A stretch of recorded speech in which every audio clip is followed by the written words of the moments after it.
Educa Bolivia 2021, año por la recuperación del derecho a la educación. ¿Cómo están mis queridos estudiantes? Yo soy el profesor Omar Cabrera. Hoy avanzaremos para el tema de física en sexto de secundaria, el nuevo tema trabajo y energía.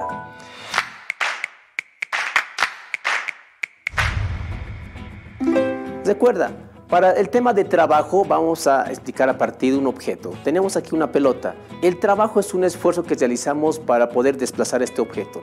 Yo puedo aplicar una fuerza de esta manera para que este objeto vaya describiendo un desplazamiento. La fuerza puede ser de esta manera o con un ángulo directamente. El siguiente punto que vamos a determinar y estudiar es la energía.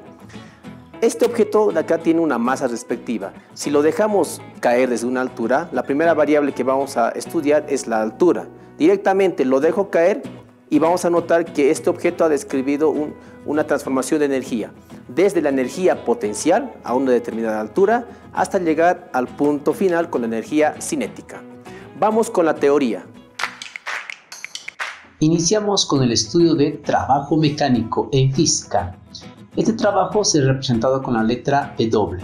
Entiéndase que se realiza trabajo mecánico cuando se transmite movimiento bajo la acción de una fuerza. Tenemos aquí un objeto que tiene un punto de aplicación y se aplica una fuerza y se va a desplazar este objeto. Entonces el módulo de la fuerza por el módulo de desplazamiento es el trabajo. El trabajo tiene la fórmula igual a el vector fuerza multiplicada por el vector desplazamiento. Entiéndase que este trabajo es un producto escalar entre ambos vectores, entre la fuerza y el desplazamiento. Para el caso del estudio del trabajo vamos a tener tres puntos. El primero es el trabajo positivo. Es cuando se aplica una fuerza horizontal, como se observa aquí, o cuando esa fuerza puede tener un ángulo de inclinación θ. Y este objeto obviamente va a desplazarse. Ese ángulo θ puede ser mayor a 0 o menor a 90 grados. Para lo cual se aplica una fórmula de trabajo igual a fuerza por distancia por el coseno de θ. Esta función coseno de θ aparece cuando este vector se descompone en el eje X, es donde se realiza el movimiento. Vamos a otro caso donde tenemos el trabajo negativo. En el gráfico observamos que este vector fuerza ya describe un ángulo diferente, que va a ser el ángulo mayor a 90 grados o que en otro caso puede ser un ángulo igual a 180 grados. Aplicando lo que es primeramente el criterio del ángulo que supera los 90 grados, y en este caso que es igual a 180 grados, en la fórmula si colocamos el segundo caso de fuerza por distancia por el coseno de 180, notaremos que si hacemos esta operación en la calculadora, el coseno de 180 nos da menos 1. Notándose entonces que el trabajo va a tener un valor negativo, ¿ya? Esto es cuando el ángulo es mayor a 90 y menor a 180 grados. ¿Cuándo es un trabajo nulo? Es cuando el vector fuerza va a formar un ángulo de 90 grados. El ángulo tiene que ser igual a 90 grados. Y lo comprobamos de la siguiente manera. El trabajo con la fórmula igual a fuerza por distancia por el coseno de 90, realizando la operación de coseno de 90 en calculadora nos da un valor de 0. Toda magnitud o número multiplicado por 0 tiene un valor de 0. Entonces el trabajo es igual a 0 y esto es un trabajo nulo. Análisis para ejercicios. Veamos dos casos. El primero, este niño que jala su carrito, ya con este bloque encima, va a aplicar una fuerza con un ángulo según el eje horizontal, el cual va a desplazarse, obviamente, por la fuerza que aplica. En un caso 2, este niño va a jalar su carrito de una manera horizontal sin ningún ángulo, como puedes notar, y de la misma manera se va a desplazar. La pregunta es, ¿en qué caso se aplica mayor trabajo? Entonces vamos a hacer ejercicios a partir de estos dos casos, con los siguientes enunciados. Para el caso 1, este niño jalará un carrito con un ángulo de 60 grados y aplicará una fuerza de 20 newtons. A partir de esos datos determina el trabajo aplicado si la distancia del desplazamiento es de 8 metros. Quiere decir que al jalar este carrito con una fuerza de 20 newtons, obviamente va a tener un desplazamiento. Lo que nos interesa es, si tenemos este ángulo, ¿cuánto de trabajo será necesario aplicar? Entonces, vamos con lo que es a realizar la descomposición de esta fuerza. dibujamos los ejes X y Y para posteriormente realizar la paralela al eje Y y paralela al eje X. De esta manera podemos descomponer este vector fuerza en el eje X, como se observa aquí, con el módulo de fuerza en X igual a fuerza por coseno de θ, y de la misma manera en el eje Y, con el módulo fuerza en Y igual a fuerza por seno de θ. De esta manera ya tenemos los vectores compuestos. Lo que nos interesa es este vector en el eje X porque es en este eje donde está el movimiento. La solución para este problema, entonces, ¿cuál es? Correcto, aplicar la fórmula de trabajo que es igual a fuerza por distancia por el coseno de θ. Reemplazamos valores, la fuerza que es 20 newtons, la distancia que es 8 metros y el coseno de θ, siendo el ángulo 60 grados, realizamos operaciones respectivas. 20 por 8, 160 las unidades newton por metro, y el coseno de 60, si haces esta operación en calculadora, debe darte 1 medio. Realizando la multiplicación de ambas cantidades nos da 80 newton por metro. Pero recuerda, querido estudiante, que el trabajo se mide en joules, por tanto, newton por metro equivale a esta J que simboliza joules. Entonces tu resultado es trabajo igual a 80 joules. Esa J se lee como joules entonces. Para el caso 2, ¿qué es lo que pasa? Lo anotamos con el siguiente enunciado. Si este niño jala un carrito con un ángulo de 0 grados, es decir, la fuerza es horizontal, y aplica una fuerza de 20 newtons, determina el trabajo aplicado si la distancia del desplazamiento es de 8 metros. ¿Qué pasa entonces aquí? Vamos a realizar la solución a este ejercicio.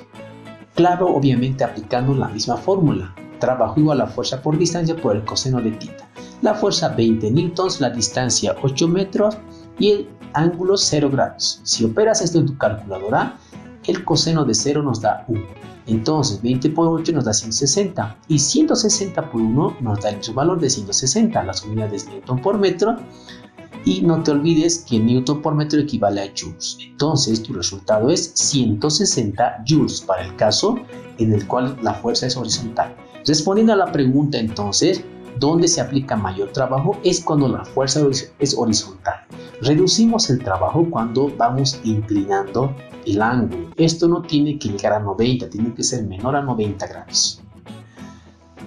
Vamos a ver un punto interesante, el trabajo mecánico en dos casos muy particulares. El primero en un plano inclinado y el otro en una trayectoria vertical. Veamos, ambos objetos llegan a la superficie más alta. En el plano inclinado desde un punto bajo al punto alto. En la parte vertical vamos a elevarlo a una altura. Quiero que notes lo siguiente, el trabajo va a estar igual a masa por gravedad por altura.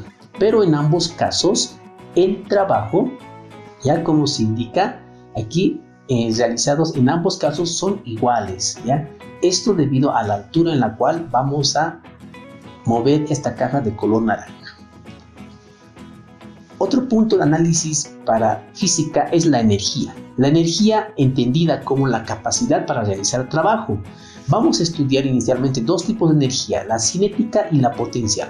La cinética es debida al movimiento y calculada como o con la fórmula energía cinética igual a 1 medio de la masa por velocidad al cuadrado, y la energía potencial debida a la posición, es decir, a la altura, calculada con la fórmula energía potencial igual a masa por gravedad por altura. Nótese que la energía cinética va a depender de la velocidad y la energía potencial gravitatoria, ya porque así es su nombre correcto, va a depender de la altura. Para este caso entonces, la energía cinética se da a entender como una forma de energía que tienen los cuerpos en movimiento. Quiere decir, aquí podemos observar en esta trayectoria cómo esta esfera de color naranja va describiendo estas líneas que son curveadas. Vamos a notar que en cada punto de estudio podemos tener diferentes velocidades, esto debido a la conservación de energía. El otro aspecto es notar la fórmula siempre, que es un medio de la masa por la velocidad al cuadrado. El otro tipo de energía que vamos a estudiar es la energía potencial gravitatoria, que depende de la altura, que también es una forma de energía que tienen los cuerpos cuando se desplazan una altura. Ejemplo, aquí tenemos una altura h, podemos calcular una energía en este punto, y aquí tenemos una altura h medios que también puede tener una energía en este otro punto. Además podemos notar este gráfico que encontramos energías potenciales ceros, energías cinéticas máximas y al revés, energías potenciales máximas y energías cinéticas cero. Con la fórmula de gravitatoria masa gravedad por altura. La conservación de energía para este punto es muy importante. ¿Por qué? Veamos este gráfico. Aquí tenemos esta persona que va describiendo 3 puntos de análisis: el punto A, el punto B y el punto C. Notarás que los puntos A y C tienen energía potencial, esto debido a una altura de referencia desde el punto B. En el punto más bajo tiene la energía cinética. Entonces la conservación de energía implica que la energía en punto A va a ser igual a energía en el punto B igual a energía en el punto C. Para que entiendas mejor, vamos a hacer un ejercicio. La pregunta es, a partir de este gráfico, ¿cuál será la velocidad del cilindro en el punto B? Quiere decir aquí, si soltamos este cilindro en el punto A, que está a una altura de 12 metros, notarás que al girar por la gravedad va a llegar a un punto B, donde la altura es de 10 metros, otra altura. Entonces, entre esos dos puntos queremos calcular la velocidad en este punto. Por tanto, aplicamos para la solución la conservación de energía. Quiere decir que la energía en el punto A va a ser la misma en el punto B, pero tienes que notar qué tipo de energía se encuentran en cada punto. Vamos en el punto A. Si hay una altura, entonces tenemos una energía potencial gravitatoria. Cuando este cilindro va a empezar a bajar, en el punto B va a tener dos energías. ¿Cuáles? Primero, por la altura tiene la energía potencial gravitatoria, y por la velocidad que va a tener en este punto B va a tener la energía cinética en el punto B. Reemplazando acá sus fórmulas respectivas, tendremos que para energía potencial gravitatoria será masa por gravedad por la altura, H mayúscula, igual a energía potencial gravitatoria en el punto B, masa gravedad por altura minúscula, más la energía cinética va a ser 1/2 de la masa por velocidad en el punto B al cuadrado. Entonces tenemos aquí dos energías, en este punto una energía. Vamos a notar que simplificamos las masas porque tenemos en ambos miembros las masas, en este caso se puede factorizar y notar la simplificación respectiva de estas magnitudes. Despejamos la velocidad en el punto B entonces, a partir de esa fórmula. ¿Qué tenemos? Una vez que hemos simplificado las masas, queda de esta manera: gravedad de altura menos gravedad de altura minúscula igual a 1/2 de la velocidad B al cuadrado. Este 2 que divide va a pasar a multiplicar, como aquí lo notamos, y aquí podemos factorizar lo que es la gravedad. Gravedad, igual, paréntesis, H mayúscula menos H minúscula. Y este cuadrado de la velocidad puede pasar como raíz cuadrada. Entonces será velocidad del punto B igual a raíz cuadrada de 2 por gravedad multiplicada la diferencia de alturas. Reemplazando valores, tenemos que la velocidad en el punto B va a ser igual a 2 por la gravedad, que vale 9,81 metros sobre segundo al cuadrado, multiplicado a altura 12 metros y la otra altura 10 metros. Aquí es una diferencia, aquí vamos a multiplicar. Entonces las operaciones que realizamos será velocidad en el punto B. La multiplicación sale 19,62 metros sobre segundo al cuadrado y la diferencia sale 2 metros. Multiplicamos ambas cantidades subradicales y tenemos como valor 39,24. Las unidades metro por metro, metro al cuadrado sobre segundo al cuadrado. De esta manera podemos sacar raíces tanto al número como a la unidad, dando como resultado la velocidad en el punto B igual a 6,3 metros sobre segundo, que son las unidades respectivas de la velocidad. Por tanto, la conclusión de este ejercicio es que en ese punto B, por conservación de energía, tendrá una velocidad de 6,3 metros sobre segundo. De esta manera podemos aplicar la conservación de energía en diferentes puntos de análisis para resolver diferentes ejercicios aplicando energía cinética, energía potencial gravitatoria. No te olvides, querido estudiante, que para la magnitud de trabajo, la fórmula es trabajo igual a fuerza por distancia. Y para la energía tenemos energía cinética, energía potencial gravitatoria y energía potencial elástica. Y ambas magnitudes se miden en julios. Con esto, no te olvides visitar en la página de Facebook en Educa Bolivia y danos un like. Nos vemos en la siguiente clase. Educa Bolivia 2021, año por la recuperación del derecho a la educación.